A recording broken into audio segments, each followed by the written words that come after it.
this, okay? You okay with this?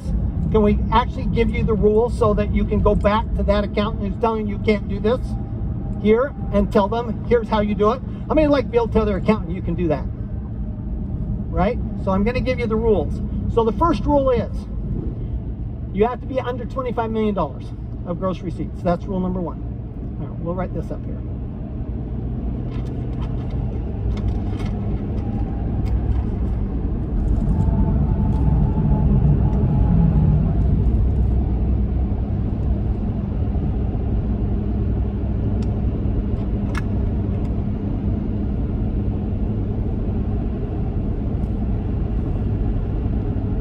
Okay, that's gross.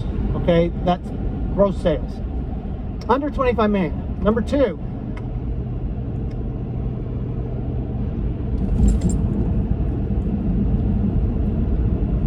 you must elect to be on the cash method of accounting.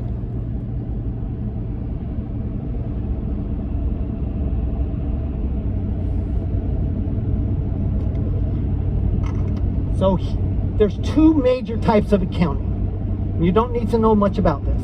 You just need to know there's accrual and there's cash. All right? And if you're doing cash but you keep inventory, that's called a hybrid. Okay? That's a hybrid method. There's accrual and there's cash.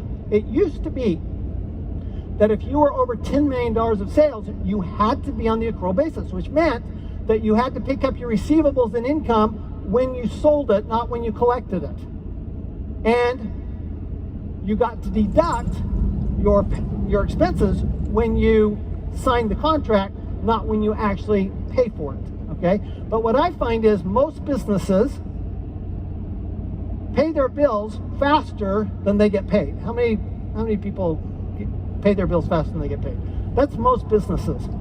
Because, you know, if you're let's say you're a pharmacy and you're getting paid from an insurance company, or you've got a big customer or the government or anybody, and they're paying you over 30 days or 90 days. So you had to be on the accrual basis. Now they just changed that, moved that. They moved it from 10 million to 25 million. So now if you're under 25 million, average of the last 3 years, for all your companies, you can be on the cash basis. And that by itself, for some of you, because you've got big receivables, will be a huge change. And by the way, it's automatic if you file the right form. I'm going to give you the form in just a second. Okay? Now, before we go on, take 1 minute and discuss rule number one, rule number two. Ready, go.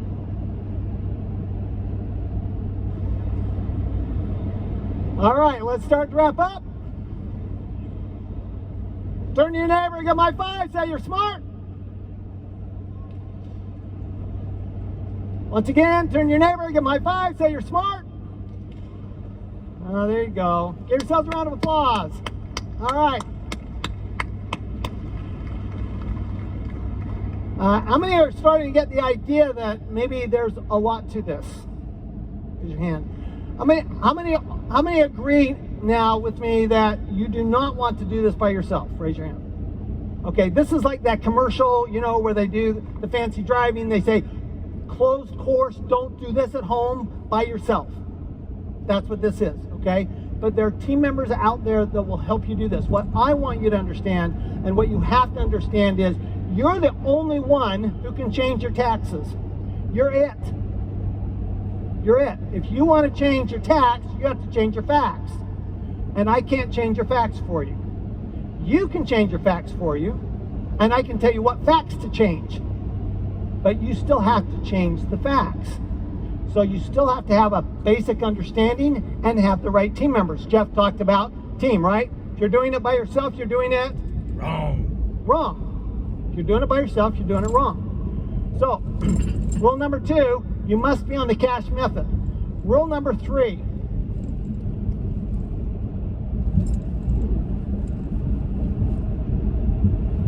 and this one's a little bizarre, okay? But it is what it is. You have to elect to treat your inventory as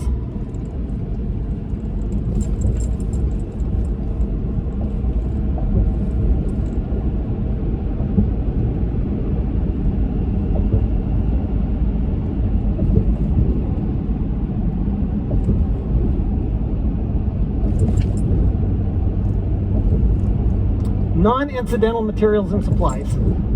You can only do that if you're under 25 million. You can only do that if you're on the cash method, but you can elect to treat your inventory as non-incidental materials and supplies. And so far, you explain this to your tax preparer, your tax advisor, they're all going to go, that's fine. But that still doesn't make it deductible. And that is correct. That does not make it deductible. There's one more step you have to do.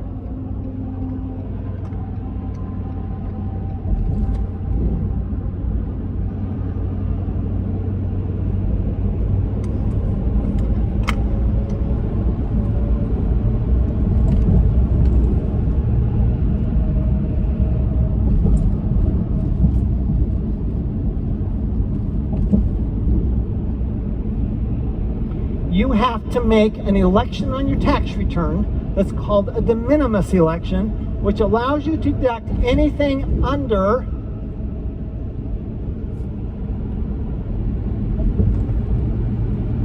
any item that you buy that's under $2,500. How many of you have inventory where a good portion or all of your inventory, the items cost less than $2,500? Raise your hand. Less than $2,500. So if you're a car dealer, you're out, right? But if you're an Amazon retailer, chances are every single one of your items costs less than $2,500, which means that inventory that's sitting on your shelf as of December 31st, 2018, with these proper elections is fully deductible in 2018.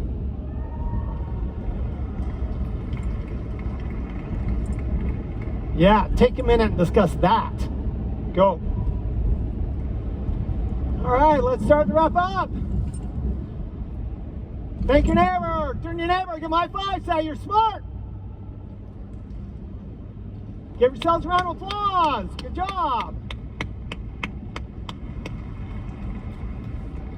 How many of you just paid for your trip to Capcom? Many times over, right? Now, there are 3 things your accountant must do in order for this to happen. And if they don't do any of them, you get none of it. Am I clear? Am I clear? They must do every one. There is a Form 3115.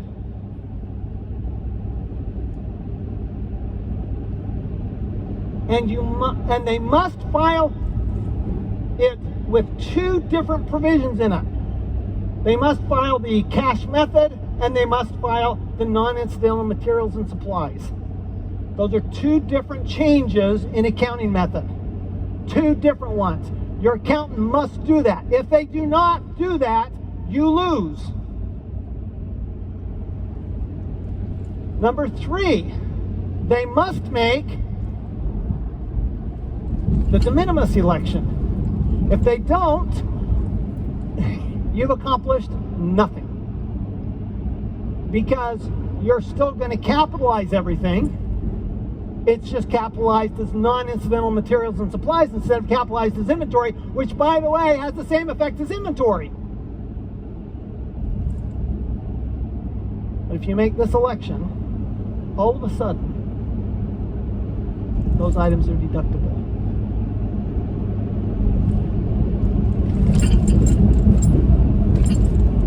That is not a form number. That's an election that you make on the tax return, okay? By the way, for your tax preparer, it should be a box they check on their computer software, okay? There's a box they check. It's a de minimis election. That's what it's called. It's the $2,500 de minimis election. This is the form, 3115, all right? It's all there, 3115. So you got to do that. Now, I want to go back. Is that good? I mean, is that pretty fun to be able? How many like the idea of deducting everything, all their inventory? So here's what's fascinating to me. So the press the entire year has been saying this is not really a tax reduction. How many heard that in the press, right? This isn't a tax reduction. Do you know if you make under $100,000, family of 4, your taxes went down by 75% this year. 75%. Now, if you're between 100 and 400, you may have gone up, you may have gone down. You probably went down a little, unless you're a business owner. And if you're a business owner or a professional investor, guess what? Your taxes, it should, you do it right, over the next 3-4 years, your taxes should go away. I'll give you an example. I have a doctor who came to me. Guy does over $1 million a year in net from his practice. He's a doctor. Going, well, he's a professional. He can't possibly get all these deductions. First year, reduced his tax liability by 40%. This year, another 40%. In 3 years, he will be tax-free. Every one of you should be doing that. How many would rather be tax-free? Raise your hand. That's what's possible under this new law. Now, there's one thing I didn't talk about in bonus depreciation that is kind of exciting for a lot of people here. Anybody here have a website? Raise your hand. Good. I'm hoping that all of them went up. I'll leave that up for a minute. Some of you are still writing that stuff. Bonus depreciation includes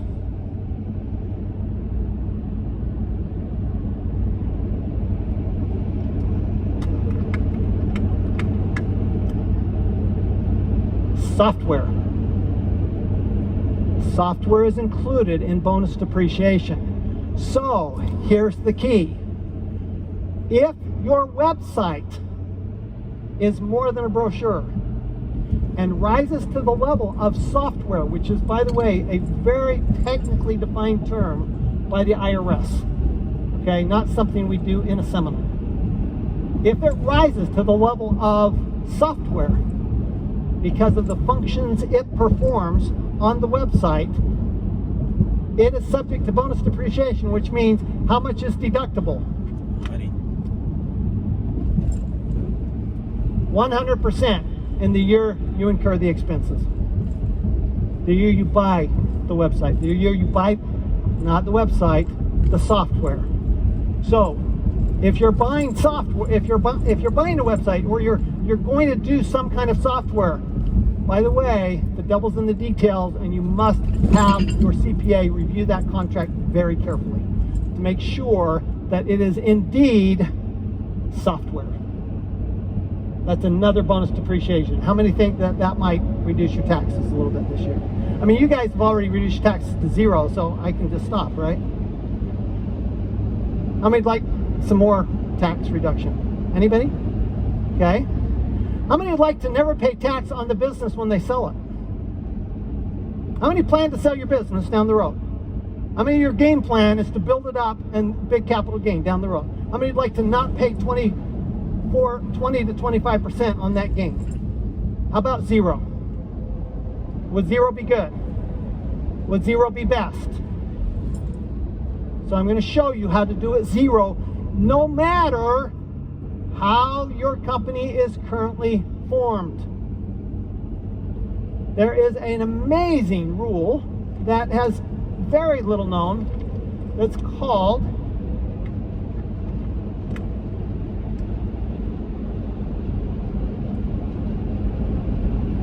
Section 1202. Now, this is just the code section in the Internal Revenue Code that gives us this provision. And this law has been around for decades, but nobody's ever used it. And the reason nobody's ever used it is because in order to do this, you must have a C corporation. And the C corporation tax used to be 35%, which we know is no longer 35%. How much is it? 21%. However, if you're reinvesting all of your money in your business, what did we just learn? What's the tax rate? 0. The tax rate 0. So if you're taking a little bit of salary out, you're going to pay tax on that little bit of salary. But the rest of it is going back in the company, so your tax rate is 0 while you're building the company. How many of you were formed as something other than a C Corp? Raise your hand. Probably an S Corporation, maybe a partnership. Ryan's paying attention right now. Because a year ago, I did a little webinar with him, and we did not know at the time whether we could convert an S Corp to a C Corp. But I'm going to show you how to do it right now and have it qualified. Good? Everybody want to see that? It's a little magic trick, but it's pretty easy. Here you go.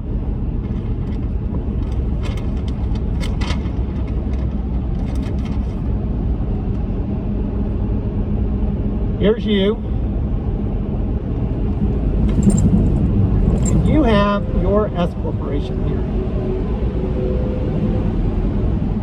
Going, wait a minute, I'm an S Corporation, and it has to be originally issued stock to qualify for Section 1202, which, by the way, if you have 1202 stock and you hold that stock for 5 years, at the end of the 5 years you can sell it and it's tax-free, no capital gains.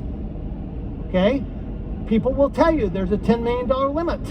I will show you, I could show you, don't have time today, but I could show you how to multiply that 10 million 100 times. So it's really forever, all right? So it's not just a $10 million limit, but you have you've got this tax-free event if you hold it for 5 years, but you had to be originally a C Corporation. So the question is, how do I deal with that? It's pretty easy.